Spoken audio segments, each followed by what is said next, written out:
Gloire à Dieu. Nous sommes dans la joie encore une fois ce matin de nous retrouver pour élever les noms de l'Éternel notre Dieu. Là où tu es mon frère, ma soeur, j'aimerais que tu sois connecté, que tu sois concentré pour que nous puissions rendre gloire à notre Dieu. Jésus le roi de rois, oh, alléluia. Jésus le roi de rois, le Seigneur de seigneurs. Jésus le tout-puissant, alléluia. Jésus le roi de rois, le Seigneur de seigneurs. Jésus la main est cachée, alléluia. Jésus le roi de rois, le Seigneur de seigneurs. Jésus le tout-puissant, alléluia. Jésus le roi de rois, le Seigneur de seigneurs.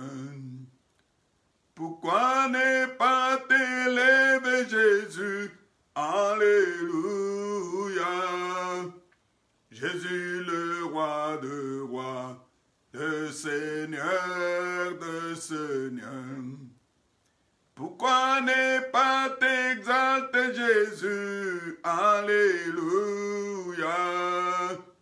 Jésus le roi de rois, le Seigneur de seigneurs.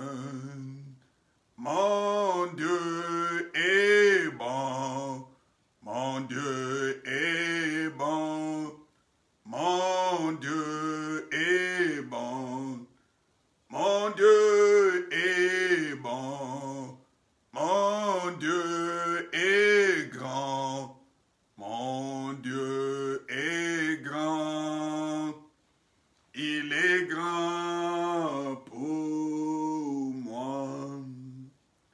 Oui, c'est vrai, bien-aimé. Il dit dans sa parole, le ciel est mon trône, la terre est mon marchepied. Quelle maison pourriez-vous me bâtir? Cette terre, c'est son marchepied. Nous qui sommes vivants ce matin, nous devons élever nos voix pour lui dire merci pour sa protection, sa fidélité, sa bonté qu'il manifeste vis-à-vis de nous. J'aimerais que tu élèves ta voix ensemble afin que nous puissions louer les noms de l'Éternel notre Dieu. Donne-lui tous les noms possibles, parce que la parole de Dieu l'appelle qu'il est Jéhovah El Gibor, ce qui veut dire le Dieu puissant. Élève ta voix là où tu es pour que nous puissions les glorifier, l'exalter ce matin. Prions tous ensemble. Oui, Seigneur, tu es merveilleux, tu es saint, tu es le Dieu véritable, tu es le Dieu agissant. La parole de Dieu t'appelle que tu es Elohim, ce qui montre que c'est toi le Créateur, c'est toi le Dieu puissant qui a créé toutes choses. Tu as créé la terre, tu as créé le ciel, les eaux, les animaux, et à la fin, tu as créé l'homme. C'est toi, Jéhovah Rapha, l'Éternel, qui est notre guérisseur. À chaque fois que nous sommes malades, tu nous guéris. La guérison ne vient que toi. Oh, laisse-moi ce matin élever ma voix pour glorifier ton nom éternel, car tu es Jéhovah Sabaoth. Tu es l'Éternel. Elion, c'est lui qui agit, c'est lui qui intervient, qui accomplit de grandes choses. Merci Père pour toutes ces choses puissantes, pour toutes ces choses merveilleuses que tu réalises en nous. Tu es celui qui avait accompagné Israël de l'Égypte jusqu'à la terre promise. Tu avais envoyé Moïse pour libérer ce peuple. Et tu es le même Dieu qui est avec nous ce matin. Laisse-moi élever la grandeur de ton Saint-Nom pour tout ce que tu fais dans ma vie, dans ma famille, dans mon ministère, dans mon église, dans tout ce que j'entreprends. Je sais que tu le fais aussi dans la vie de mes frères et sœurs qui me suivent ce matin, avec qui nous sommes ensemble, parce que nous formons tous les corps de Christ.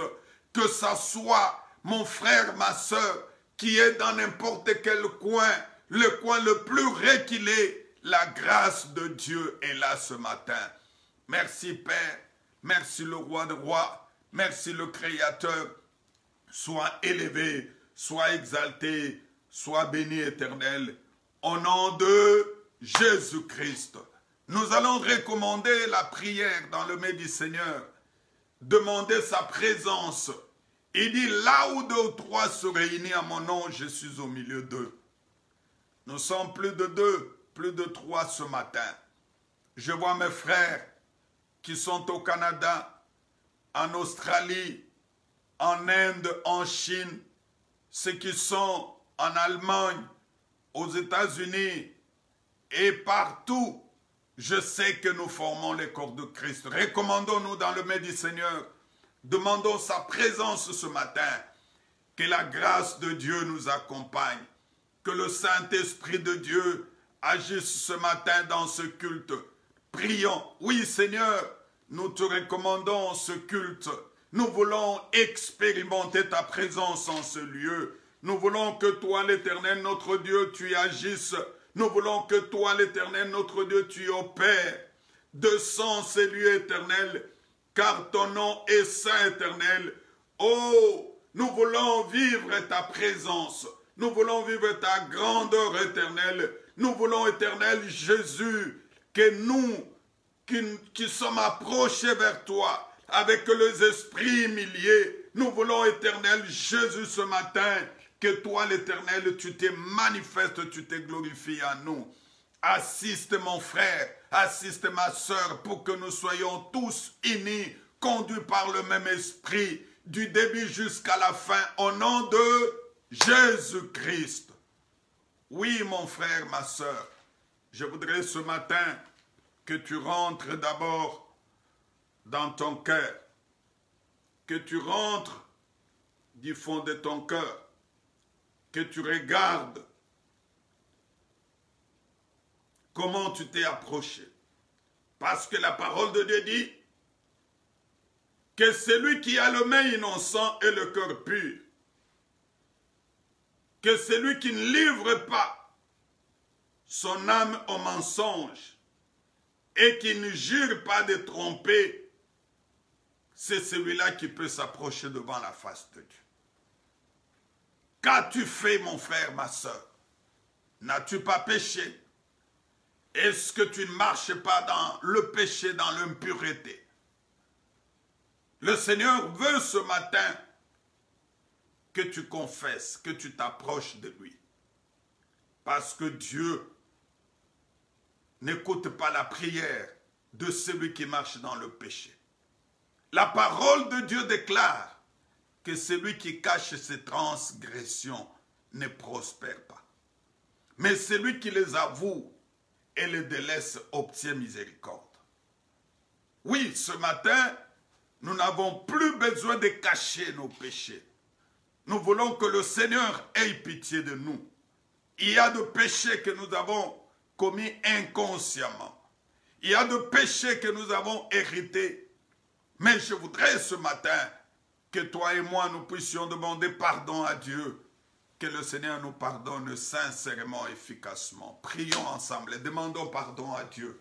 Oui, Seigneur, nous voici encore une fois devant ta face en train de pleurer, en train de demander pardon parce qu'il n'y a que toi qui peux nous pardonner. Nous avons besoin de ta grâce. Nous voulons que tu nous pardonnes, Seigneur, parce que nous avons été pécheurs depuis longtemps. Nous avons commis de péchés qui mettent une séparation entre nous et toi.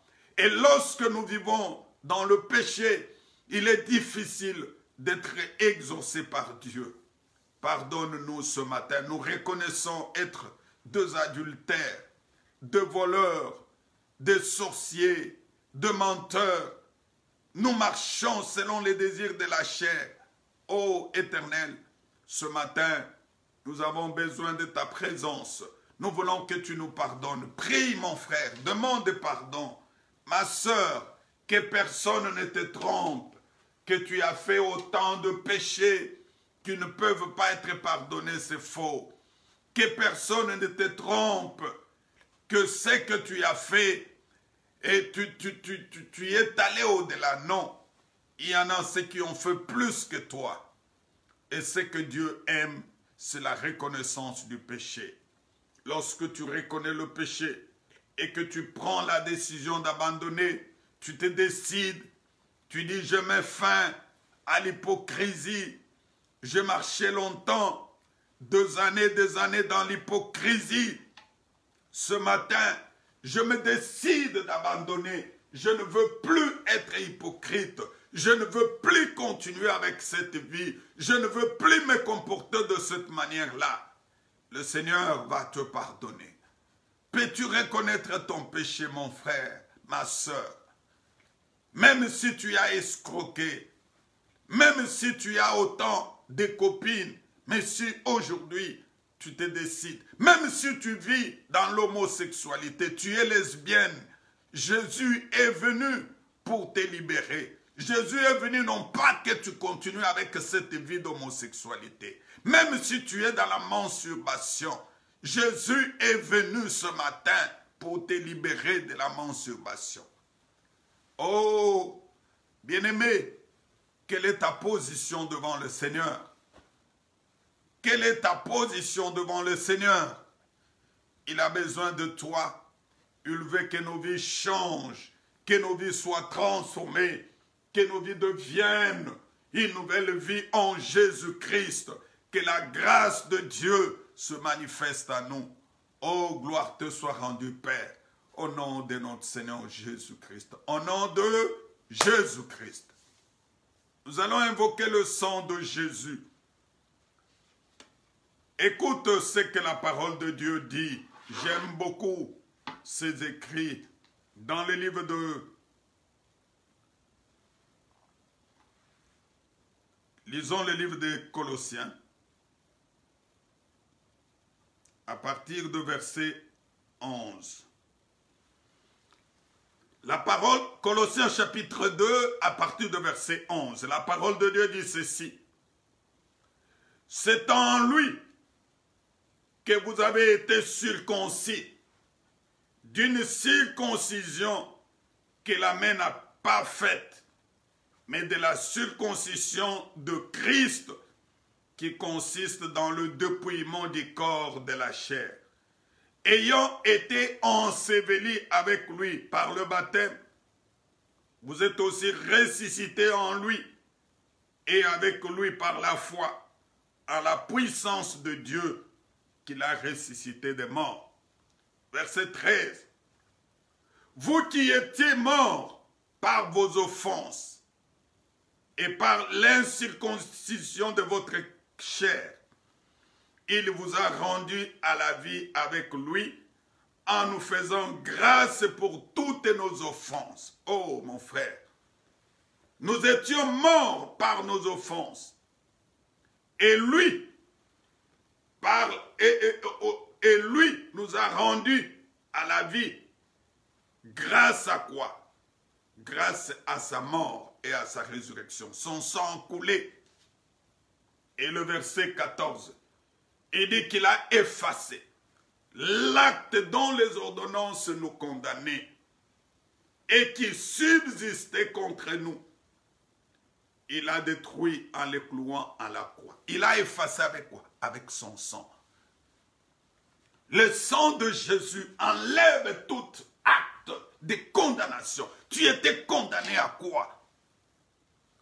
Ce matin, je suis venu t'annoncer que quelle que soit la dimension de malédiction du fait que tu es en Jésus, toutes les malédictions tombent caduques au nom de Jésus-Christ. Élevons nos voix, prions, invoquons le sang de Jésus, que ce sang précieux en lui, en Jésus, à travers son sang, il a effacé tout acte qui t'est condamné. Prie, invoque le sang de Jésus. Prie, mon frère.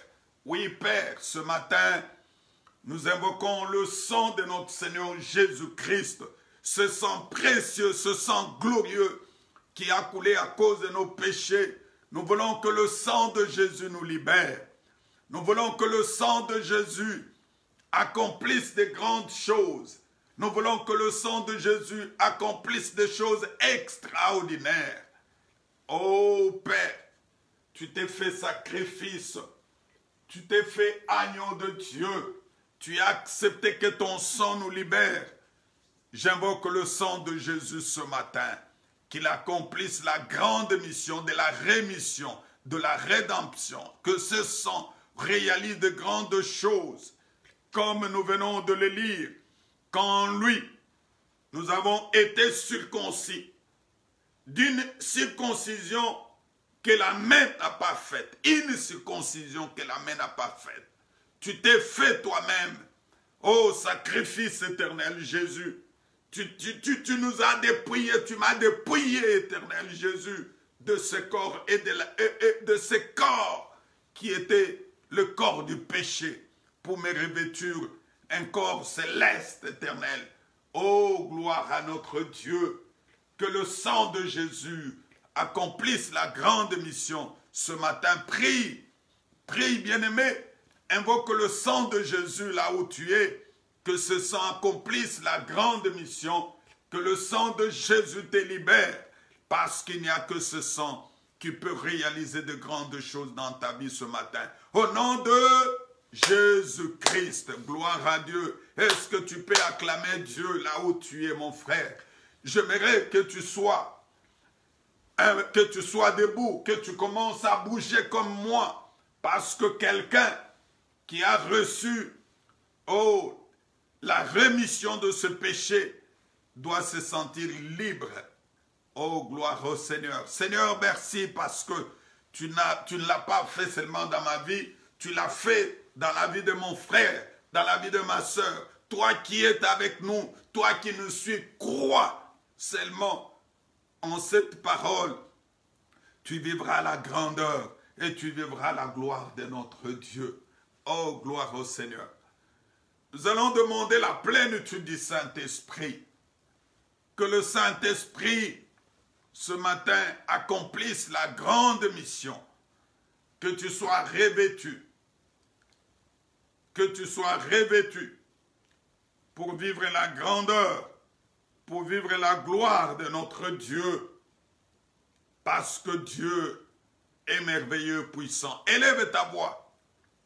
Que cette puissance qui était descendue dans la vie des apôtres le jour de la Pentecôte, que cela descende en toi.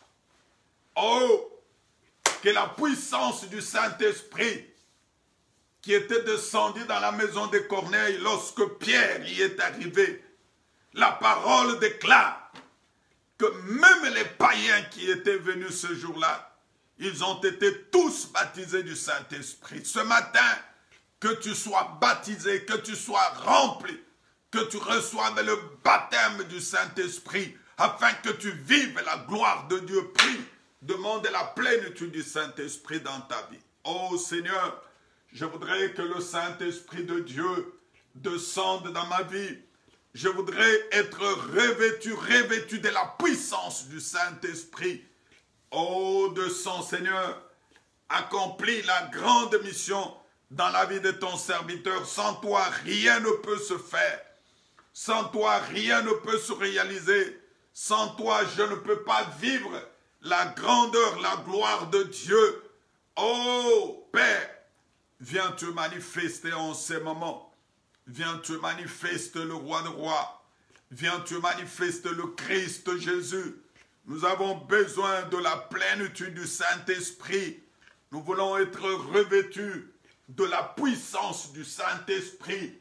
Descends ce matin, Seigneur, dans la vie de ton serviteur, qu'il soit revêtu dans la vie de mon frère, dans la vie de ma soeur. Oh, les combats dans lesquels nous nous sommes engagés n'est pas physique, il est spirituel. Demande, prie, demande la plénitude du Saint-Esprit. Oh, que le Saint-Esprit descende. Prie mon frère, là où tu es. J'aimerais que tu sois blindé, parce que d'un moment à l'autre, nous allons nous engager dans un combat. Nous allons affronter notre adversaire. Nous allons prier. Il faut que tu sois blindé, revêtu, rempli de la puissance du Saint-Esprit, afin que nous puissions vivre la grande victoire. Parce que nous marchons dans la victoire. Nous combattons dans la victoire. Oh, la victoire nous a été déjà donnée. La victoire nous a été déjà confiée. Nous marchons dans la victoire. Prie pour demander la plénitude du Saint-Esprit. Oh, Rabashindorobo, Rabashkakakaka. Oh, Rabashindorobo, Rabashko, Rabashirobo. He Rabashindorobo, Rabashkakakaka, Rabashkurobo. He Rabashirobo, Rabarabashko, Oh, Rabashindorobo, Père, que la puissance du Saint-Esprit descende dans nos vies, dans la vie de mon frère, dans la vie de ma sœur, au nom de notre Seigneur Jésus-Christ. Au nom de Jésus-Christ. Nous allons lire notre texte de base de ce matin dans le livre de Actes chapitre 5. Actes des apôtres chapitre 5 à partir de verset 17.